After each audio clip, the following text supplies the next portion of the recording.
Welcome to the Story Learning Podcast, regular doses of language learning tips and motivation to help you become fluent in any language. With me, Olly Richards. For language programs, books, free resources, and much more, visit StoryLearning.com. Hello everybody, welcome back to the show. Thank you so much for listening. This is episode 99. We're closing in fast on the big 100. I'm really excited. I've been getting some great messages from you guys, so thanks to all of you who have submitted something so far. If you haven't, if you'd still like to contribute to this episode 100, there's still time.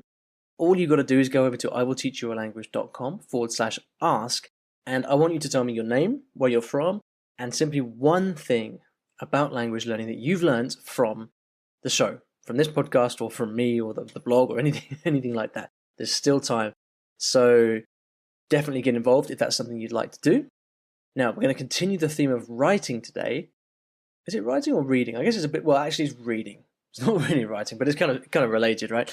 We're going to continue the theme from last week, slightly, kind of, with a great question from Isabel. Hi Ollie, my name is Isabel. I'm from Norway, but I'm living in London, and I'm trying to learn Korean. And seeing as Korean uses a different alphabet that I'm used to, I was just wondering if you had any tips on how to speed up my reading. Thank you. Hey Isabel, thank you very much for your question. Great to hear from you, and great to hear you're in London as well. I hope that means you'll be coming to the Polyglot Pub next week, Thursday, 28th of April. It'd be great to see you then. Anyone else, anyone else listening who's in London, definitely come down to that. If you'd like more information, you can find it in the Facebook group. You can just go to Facebook and search for Polyglot Pub, and you'll find it there. We run it at the end of every month, and the next one's coming up really soon. So cool. Anyway, we're going to talk about foreign alphabets here. And, it's kind of difficult to give a generic answer because each non-Latin alphabet presents its own challenges. But I know what it's like when you first start learning a language with a different alphabet, because it can be really off-putting because everything's so slow, right? Now the thing is, if you're learning a language like Chinese or Japanese, for example, then the challenge really doesn't end for a long time because there's simply so much to learn. But I think languages like Korean, like Arabic, they are relatively straightforward because you've got a limited number of things to learn. And in the case of Koreans are very interesting. The story of Korean is very interesting for anybody who's not familiar with that. There's only 24 characters in the alphabet, actually, so it's very similar to English and Arabic, actually, for that matter. And the history is crazy because it was actually invented from scratch about 500-600 years ago. Before that, the Koreans used the Chinese alphabet for a long time. They still do to a certain extent. It's kind of quite a topic of debate at the moment in Korea about the real role of Chinese. But for all intents and purposes, the new Korean alphabet is what is used throughout. So you've got a relatively easy, how could I say, a relatively limited task of learning the Korean alphabet. And you've also got the advantage that Korean is, the pronunciation of the Korean language is reflected in the characters as well, which again is something like in Chinese you don't have. If you learn a Chinese character, if you learn to read or write it, you have no idea how to pronounce it. So, I'm not trying to say that Korean's easy, but what I'm trying to get across is that it's a finite task and it's not going to take you, the end is in sight, right?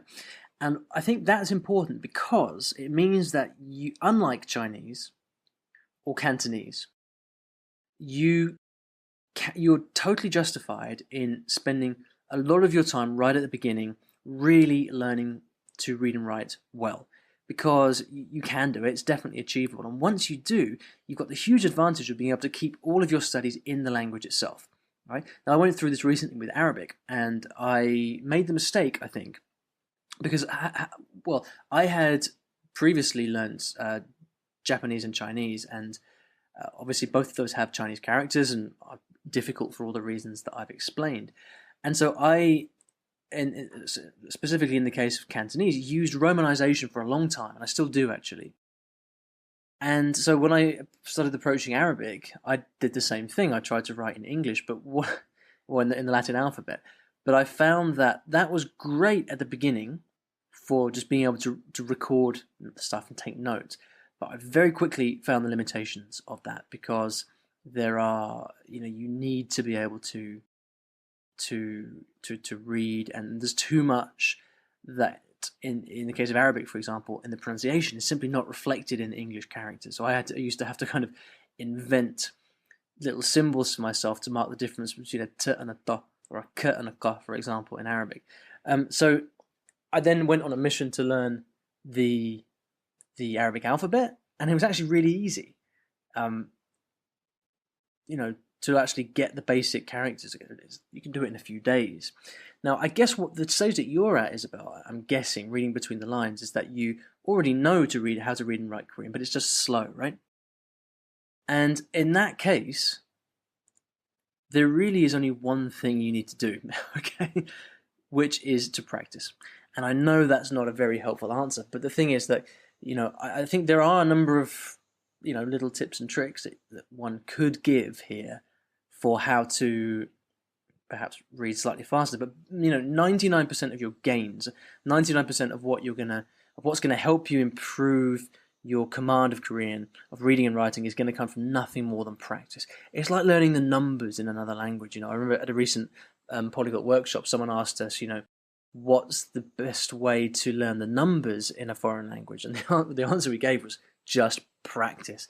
And it's the same with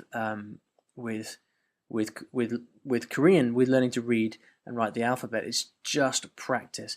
Now, if it was a language like Chinese, I wouldn't be giving this advice, because it's going to take you so long to learn all the thousands of Chinese characters you need, that there's a big opportunity cost there, right? All the time that you're spending learning to read and write Chinese characters, you're not doing other stuff like learning vocabulary, like learning grammar, whatever, learning to speak.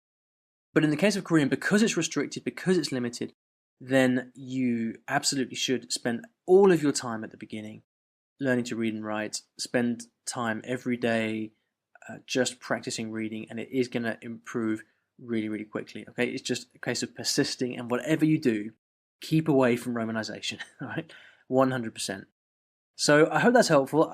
Again, as is often the case with these things, it might not be the answer that you were necessarily hoping for, but trust me, it's not.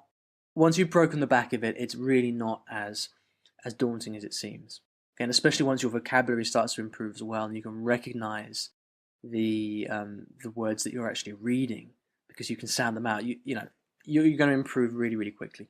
So I hope that's helpful, Isabel, and thank you very much for listening. If you'd like to ask me a question, you can go to iwillteachyoualanguage.com/ask to do that.